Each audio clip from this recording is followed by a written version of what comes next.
For several years now, the world has let China be its factory. Several of the goods we use are actually made in the communist country. This means that the world is dependent on China-made goods, but it also means that China is dependent on the world. In 2020, China exported goods worth $2.7 trillion. This formed 18.5% of China's economy. Such massive exports industry has allowed China to amass over $3.2 trillion worth of foreign exchange reserves. However, China's exports-based economy is facing a crisis hardly ever seen before. You need a massive manufacturing industry to power a colossal export sector, and you need a huge power sector to fulfill the energy requirements of the manufacturing sector. But Xi Jinping has blocked supply of Australian coal into China, and suddenly the entire Chinese economy is facing widespread power cuts. With all Chinese industries falling prey to power cuts, the end of Chinese export economy may be here. Hi and welcome to TFI Global, the foreign affairs and geopolitical analysis arm of the TFI Media Group. I am your host Shubhangi, and in this video I will tell you how the power crisis in China is turning into an export economy crisis. Let's begin. How will China's economy crash? Many thought China would go to war with the US or its allies. Yet others believed that secession of suppressed provinces like Tibet and Xinjiang would mark the end of China as a country and its role as the world's factory. However, all it took to kill China's export-based economy is something a lot more basic: power shortages. China is presently facing a lot of pain due to an alarming energy crunch. The suppliers of key components of leading MNCs like Tesla and Apple have been hit by electricity shortages. The power cuts have reached households from factory floors. The Chinese industries, from toys to food processing, and heavy industries like steel and aluminium manufacturing have been hit by the energy crisis. It all started last year when Chinese President Xi Jinping started imposing unofficial bans on Australian coal. The Chinese power sector and various industries are fine-tuned to work with Australian coal that carries a high calorific value. As a direct consequence, for the past year, China, a country overly dependent on thermal power,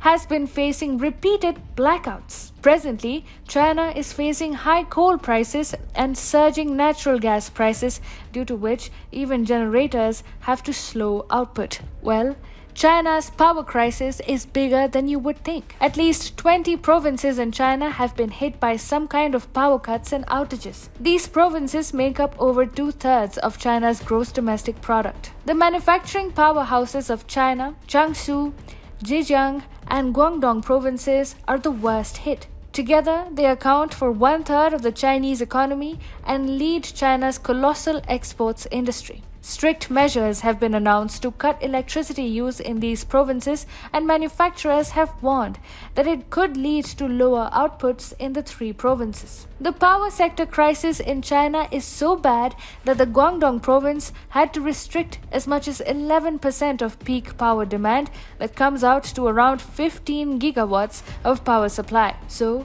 China does not really have the liberty of targeting insignificant sectors of the economy, and sweeping power restrictions have to be imposed. Semiconductors, ceramics, stainless steel, fertilizers, and food processing units, you simply cannot think of a Chinese industry that remained immune from the ongoing power crisis. The 2020 winters were harsh for China. Xi Jinping had then blocked shipments of coal coming from down under. However, the upcoming winters are expected to be even worse. For the past year, China has been facing coal supply shortages, and the situation has only started exacerbating now. Meanwhile, the power crisis situation is turning even more serious. China is imposing electricity cuts even on the households. This is rather strange because the Chinese government usually imposes electricity cuts on industrial units in cases of tight power supply. Caixin reported northern provinces of Liaoning, Jilin, and Heilongjiang suffered blackouts over the weekend. In China's northern provinces, Temperatures have already dropped below 10 degrees in some places, and with winters approaching, you can expect power demand to rise quickly. Meanwhile, the tight power supply in the communist country suggests that the people of China will find it tough to use heating devices this winter. The local media of Jilin province has given an ominous prediction. Get ready for power restrictions till the end of March next year. It has also predicted water supply cuts due to the power crisis. The situation is, of course, worse in the southern Guangdong province, where the Provincial Energy Administration has asked all walks of society to prevent widespread electricity outages. Factory workers have been forced to work out and take the stairs for the first 3 floors. Shopping malls have been asked to keep advertisement lights on for fewer hours, and houses have been asked to use natural lights and limit air conditioner usage. Even the Chinese megacities like Shanghai and Beijing have been caught up by frequent power cuts. China's power woes are all set to take a toll on its economy.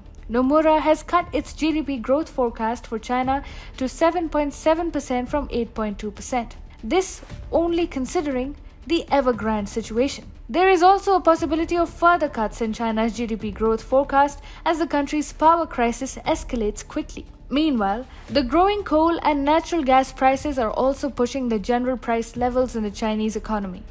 People's Daily, a Chinese Communist Party mouthpiece, predicted that shortages would compel companies to raise prices of goods for Chinese consumers, thereby pushing inflation. With all the devastation in the Chinese economy, the global market is expected to be hit by shortages of almost all kinds of goods. Industries of all kinds are shutting down or are forced to curtail activity in China. From smartphone maker Apple to automobile companies like Tesla and Toyota, many companies watch as their Chinese suppliers shut down production. There is a serious shortfall in China's manufacturing activity this year. Moreover, the communist nation was already facing a lot of problems due to port disruptions.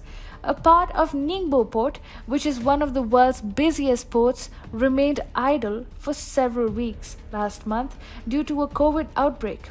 Similarly, the commercially active Yantian port in Shenzhen was shut in May. Bloomberg quoted Clark Feng, whose Vita Leisure Corporate buys tents and furniture from Chinese manufacturers to sell overseas, as saying, "We were already struggling to ship goods overseas, and now with the production capacity restriction, it's definitely going to be a huge mess. We already had to deal with so many uncertain factors, and now there's one more.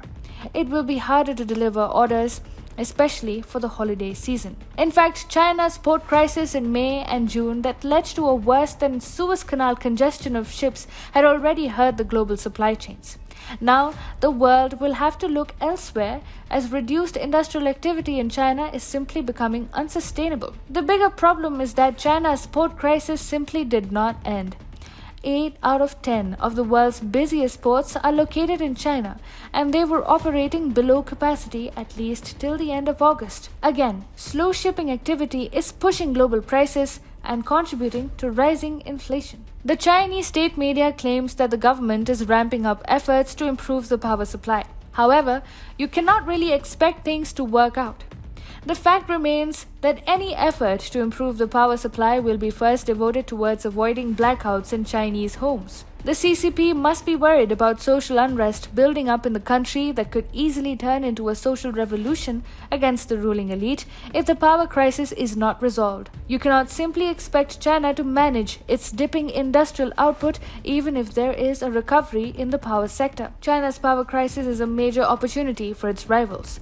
The Quad has been talking about changing the global supply chains and making them secure. The Quad countries are trying to curtail China's role in the global supply chains, and now their task has been made easier by China's power shortages caused by Xi Jinping's short-sightedness. All the crises that China is facing across its different industries create a lot more room for them to decouple from the Chinese economy and create a new global economic structure that does not involve China as the world's factory.